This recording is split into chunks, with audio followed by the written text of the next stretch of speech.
میں آپ کو بتاتی ہوں کہ استغفار کرنے کے اور توبہ کرنے کے 5 فائدے۔ نمبر 1، استغفار سے رزق ملتا ہے۔ اصل میں یہ رزق کو بڑھا دیتا ہے۔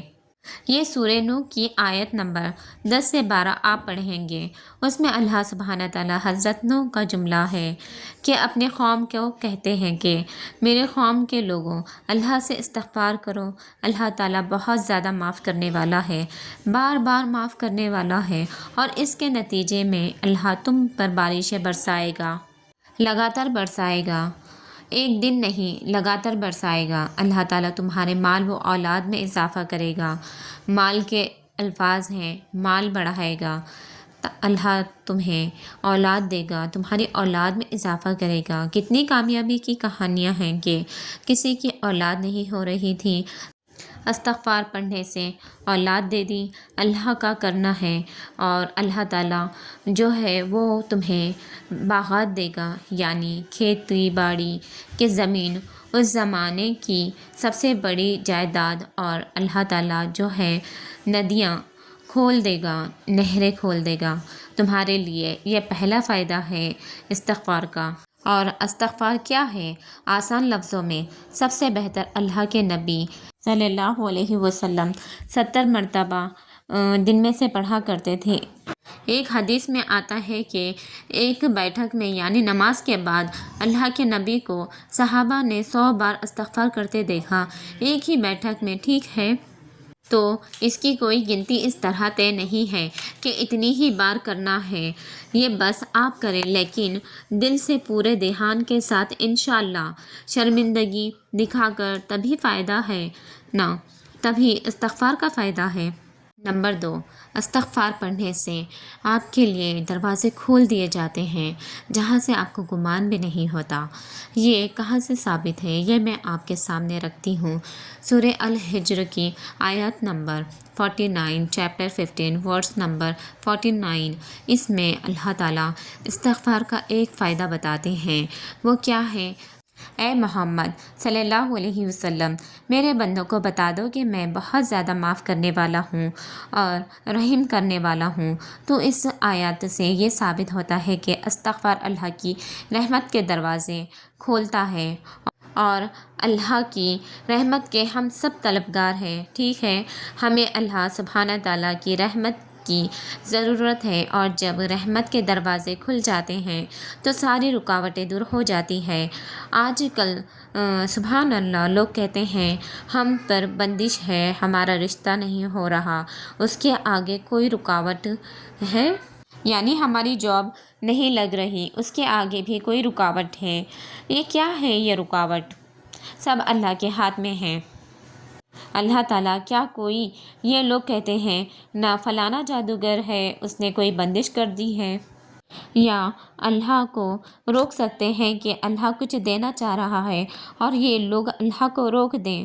تو استغفار سے اگر مان لیں کوئی رکاوٹ، آپ کہتے ہیں جی ہمارے ذہن میں ہے کہ رکاوٹ اگر کوئی ہے بھی، تو اللہ تعالیٰ یہاں گارنٹی دے رہی ہوں میں کہ استغفار سے اللہ کے رحمت کے دروازے کھول دیے جاتے ہیں۔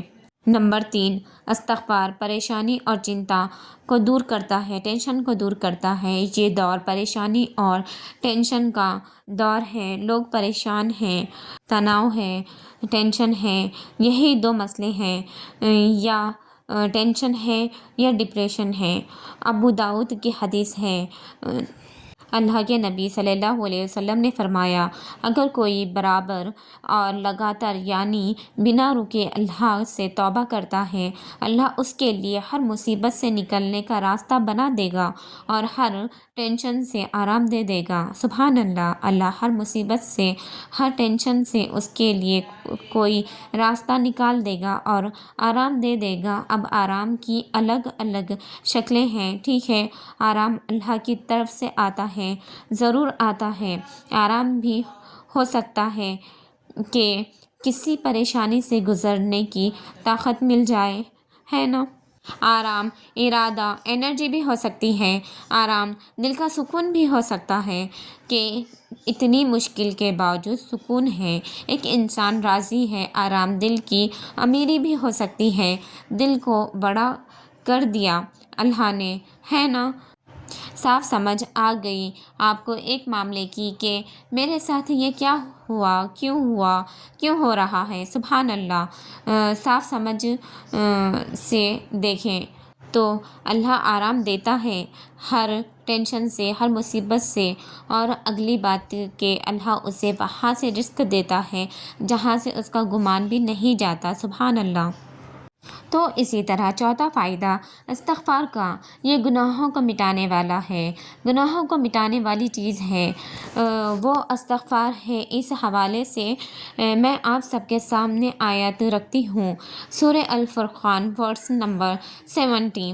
یہ میں نے جو چوتھا پوائنٹ آپ کو بتایا کہ اللہ سبحانہ تعالیٰ استغفار کا ایک فائدہ یہ کہ اللہ تعالیٰ آپ کے گناہوں کو مٹا بھی دیتے ہیں، نہ صرف مٹاتا ہے بلکہ ان کو بدل دیتے ہیں اچھے کاموں میں۔ سورہ الفرقان آیت نمبر 70۔ آئیے اس کا ترجمہ دیکھتے ہیں ہم۔ اللہ سبحانہ تعالیٰ کہتے ہیں کہ مگر وہ جو توبہ کرتے ہیں، یعنی سوائے ان کے ذہن اور پیچھے ذکر ان کا ہوگا ان لوگوں کا جن کے لیے سزا ہے، لیکن آگے کہا جا رہا ہے کہ مگر ان کے سوائے جو نمبر 1 توبہ کرتے ہیں اور ایمان لاتے ہیں اور ایمان کے ساتھ اچھے اعمال کرتے ہیں تو اللہ ان کے برے کاموں کو اچھے کاموں میں بدل دے گا، اور بے شک اللہ تعالیٰ بہت معاف کرنے والا ہے اور بہت رحیم کرنے والا ہے۔ سبحان اللہ، کتنا بڑا فائدہ ہے کہ صرف اللہ معاف کرتا ہے بلکہ انہیں اللہ بدل دے گا، اللہ تعالیٰ بدل دیتے ہیں اچھے کاموں کی طرف۔ اور پانچواں فائدہ استغفار کا، آپ کی دعا قبول ہوتی ہے، مانگی ہوئی دعا کا جواب ملتا ہے۔ سبحان اللہ، یہ میں آپ کے سامنے جو ثبوت رکھتی ہوں وہ سورہ صاد کی آیت نمبر 35 ہے، چیپٹر نمبر 38 ورس نمبر 35۔ اس میں اللہ سبحانہ تعالیٰ ذکر کر رہے ہیں سلیمان علیہ السلام کا کہ یہ انہوں نے کہا، میرے رب مجھے معاف کر دے اور مجھے ایسی بادشاہت عطا کر جو میرے بعد کسی اور کے پاس نہ ہو، بے شک تو ہی سب کچھ دینے والا ہے۔ سبحان اللہ۔ اس سے کیا ثابت ہوتا ہے کہ جب بندہ اللہ تعالیٰ سے استغفار کرتا ہے، توبہ کرتا ہے، اس کے بعد کوئی دعا کرتا ہے تو اللہ تعالیٰ اس دعا کو قبول کرتا ہے۔ حضرت سلیمان علیہ السلام کو ایسی بادشاہت اللہ تعالیٰ نے دی جو آج تک کسی کو نہیں دی، تو ثابت ہوا کہ اگر آپ نے جو دعا مانگی ہے اپنی قبول کروانی ہے تو استغفار میں بڑھیں، استغفار کو زیادہ سے زیادہ بڑھائیں آپ۔ اور میں نے آپ کو بتایا کہ استغفار کی الگ الگ جو سنت سے ثابت جو استغفار ہیں وہ کیا ہیں۔